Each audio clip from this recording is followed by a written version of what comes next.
আসসালামু আলাইকুম, শুভ সন্ধ্যা। আগামীকাল পবিত্র ঈদুল আজহা, পশু কুরবানির দিন। এই দিনে আমরা প্রত্যেক সামর্থ্যবান মুসলমান হালাল পশু কুরবানি দিয়ে থাকি আল্লাহ তাআলার সন্তুষ্টির উদ্দেশ্যে।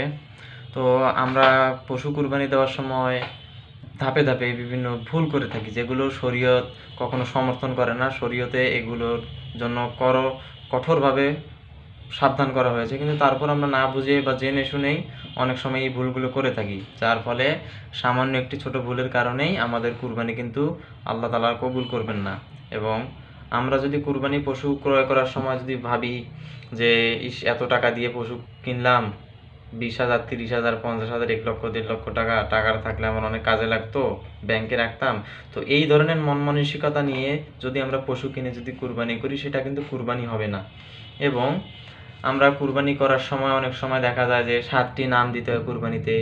সে 7টি নাম দেওয়ার সময় করি কি, পশুর হাত পা বেঁধে মাটিতে শোয়ানোর পর আমরা কোন 7টি নাম দিব এখনো নির্ধারণ করতে পারি না। তো হাদিসে এবং কোরআন মোতাবেক এভাবেই বলা আছে যে তোমরা পশু মাটিতে হাত পা বেঁধে শোয়ানোর সাথে সাথেই তাকে জবাই করো, যাতে পশুটি হাত পা বেঁধে থাকলে যাতে কষ্ট না পায়। কিন্তু আমরা এই কাজটা করি না।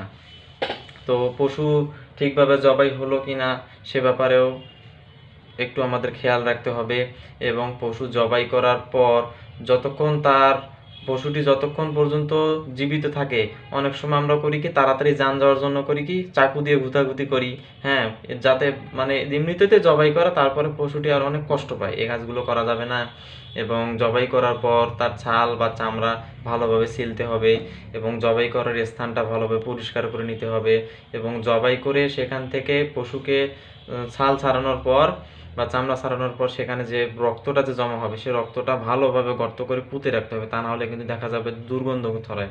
এবং পরিবেশের দিকেও খেয়াল রাখতে হবে, যেহেতু পরিষ্কার পরিচ্ছন্নতা ইমানের অঙ্গ, পরিষ্কার পরিচ্ছন্নতার বিষয়টা আমাদের সবসময় মাথায় রাখতে হবে।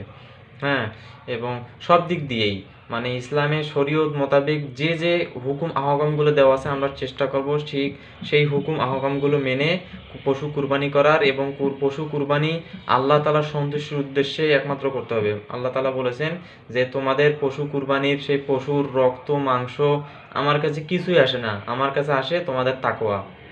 আল্লাহ তাআলা তো মাংস নিবে না, আল্লাহ তাআলা মাংস নিয়ে কী করবে? রক্ত মাটিতে পড়ে থাকে। মাংস সিস্টেমটা হচ্ছে কি 3টি ভাগ করতে হবে, 1 ভাগ নিজের জন্য, 1 ভাগ আত্মীয় স্বজনের জন্য এবং 1 ভাগ অভাবী মিসকিন দরিদ্রদের জন্য। হ্যাঁ, আর পশুর চামড়াটা আমরা অনেক সময় করি কি, পশুর চামড়াটা যে যে টাকাটা যে পরিমাণে অ্যামাউন্টে বেশি না, এখন ওটা আমরা নিজেরাই খরচ করি না, এ টাকা ভুলেও করা যাবে না। পশুর সে বিক্রি চামড়াটা আমরা আমাদের নিকটস্থ কোনো মাদ্রাসা, বেতিমখানা বা কোনো অভাবী লোককে দান করতে পারি, যাতে সে উপকৃত হয়। হ্যাঁ, এবং আমরা যদি দান করার পাশাপাশি যদি যারা কুরবানি তারা যদি অতিরিক্ত কোনো অর্থ দান করি, সেটা কিন্তু আর অনেক বেশি সওয়াবের। যে আমরা তাহলে সঠিকভাবে পশু কুরবানি দেব। পশু কুরবানি দেওয়ার সময় সমস্ত আদেশ নিষেধগুলো মেনে চলবো এবং চেষ্টা করব নিজের পশু নিজেই কুরবানি দেওয়ার। নিজের পশু নিজে কুরবানি দেওয়া এটা উত্তম কাজ। যদি আমরা না পারি নিজে কুরবানি দিতে, তাহলে আমাদের আশেপাশে যারা অভিজ্ঞ আছে, যারা কোরআন হাদিস সম্পর্কে ভালোভাবে জানে, হুকুম আহকামগুলো যারা জানে এবং মানে বোঝে, তাদের দ্বারা আমরা পশু কুরবানি করাবো। এবং পশু কুরবানি করার পর আমরা খুশি হিসেবে তাদেরকে হাদিয়াও দিতে পারি। এবং পশু কুরবানি করার পর আমরা যে পশুটাকে কিভাবে আমরা কাটবো, পশুটাকে কিভাবে মাংসটা আলাদা করব, কিভাবে নাড়ি ভুঁড়ি আলাদা করব, কিভাবে হাত পা এগুলো থেকে ছাল ছাড়াবো, এর জন্য আমরা যে লোকগুলোকে ভাড়া করে থাকি বা কসাইদের সাথে যে একটা চুক্তি, একটা অ্যামাউন্টে 3,000, 4,000 বা 5,000, এই টাকাটার বিনিময়ে তারা কাজ করবে। তাদের পারিশ্রমিক কিন্তু টাকা দিয়েই দিতে হবে। আমরা যদি 5,000 টাকা কন্ট্রাক্ট করে যদি তাদেরকে 4,000 বা 3,000 টাকা যদি সাথে সাথেই দিই এবং বাকি টাকাটা যদি বলি যে বাকি টাকাটা মাংস দিয়ে পুষিয়ে দেবো, সেটা কিন্তু হবে না। শরীয়ত কিন্তু সেটা সমর্থন করে না। আমরা করতে পারি কি, 5,000 টাকা বাজেট হয়েছে, 5,000 টাকা দেওয়ার পরেই আমরা তাদেরকে খুশি হিসেবে 2-4 কেজি মাংস দিতে পারি। এটা কিন্তু শরীর সমর্থন করে, এটা কিন্তু করা যাবে। কিন্তু মাংসর বিনিময়ে পারিশ্রমিক এটা কিন্তু করা যাবে না। তো ঠিক আছে, সবাই ভালো থাকবেন এবং সবাই সঠিকভাবে হুকুম আহকামগুলো মেনে কুরবানি করার চেষ্টা করবেন। সকলের মনের নেক বাসনাগুলো আল্লাহ তাআলা তার পাক দরবারে কবুল করে নিক, সকলকে মাফ করুক। আমিন সুম্মা আমিন। সকলে ভালো থাকবেন। আসসালামু আলাইকুম।